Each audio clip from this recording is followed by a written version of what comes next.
સુરેન્દ્રનગરની વાત કરી કે જ્યાં સોસાયટીઓ નદી તળાવ સમાન બની છે। જીવનલક્ષ્મી, રાધેકૃષ્ણ અને માનવ મંદિરમાં સ્થિતિ દયનીય છે। એલાઇટ હોમ, સાઈ રેસિડેન્સીના લોકોની સ્થિતિ દયનીય છે। સ્થાનિકોએ ભેગા થઈ તંત્ર પર રોષ વ્યક્ત કર્યો। 5 ગામોને જોડતો રસ્તો તળાવ બનતા ભારે હાલાકી પડી રહી છે। તો સોસાયટીઓમાં વરસાદને નહીં પરંતુ ગટરના પાણી ભરાઈ ગયા। સ્થાનિકોને હોસ્પિટલ જવા માટે પણ ભારે મુશ્કેલીનો સામનો કરવાનો વારો આવ્યો।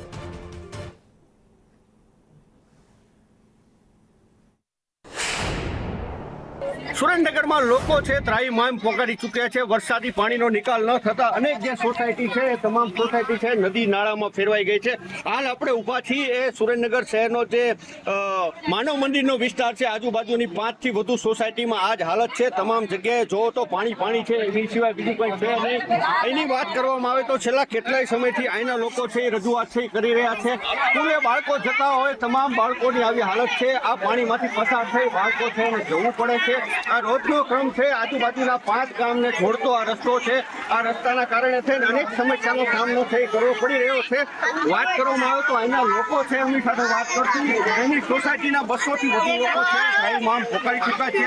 અનેક વખત રજૂઆત છે કરવામાં આવી છે છતાં પણ તંત્ર દ્વારા પાણી નિકાલનો કે યોગ્ય વ્યવસ્થા છે નથી કરાતી। એટલા માટે લોકો છે વારંવાર રજૂઆત છે કરી રહ્યા છે। આપણી સાથે અહીંના સ્થાનિકો છે, આપણે એમની સાથે વાત કરશું।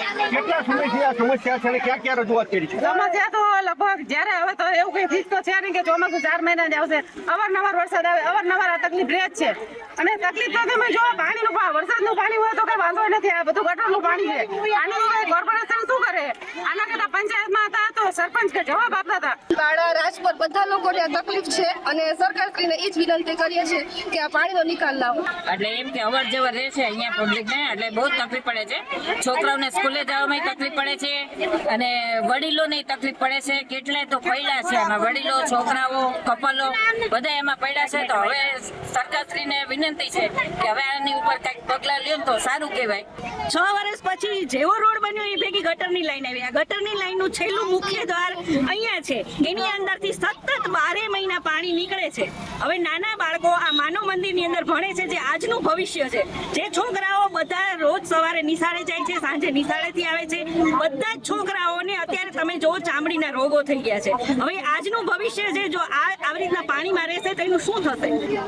તો આ તો અહીંના સ્થાનિકો જે વારંવાર છે રજૂઆત છે કરી રહ્યા છે। હું ફરી એકવાર કેમેરામેનને કહીશ, આપણે બતાવીશ અહીંની જે પરિસ્થિતિ છે ખરેખર દયનીય છે। અનેક વખત રજૂઆત છે કરવામાં આવી છે। આ સોસાયટી છે એ જાણે હવે નદી નાળા છે બની ગયા હોય એવી પરિસ્થિતિનું નિર્માણ થયું છે। આજુબાજુની 5 થી વધુ સોસાયટીમાં આ જ હાલત છે। આજુબાજુના 5 ગામ છે, અહીંયા રોજના હજારો લોકો છે એની અવરજવર હોય છે। અનેક વખત રજૂઆત છે કરવામાં આવે છે છતાં પણ તંત્ર દ્વારા કોઈ કામગીરી છે એ નથી થવાતું। ત્યારે સંદેશ ન્યૂઝ પાસે લોકોએ પોતાની વ્યથા છે એ ઠાલવી હતી। હવે એસએમસીના જે અધિકારીઓ છે એમને પણ લોકો છે અપીલ કરી રહ્યા છે કે પોતે છે એસી ઓફિસમાંથી બહાર આવી લોકોની સમસ્યા સાંભળે અને એનો ઝડપથી નિકાલ લાવે એવું લોકો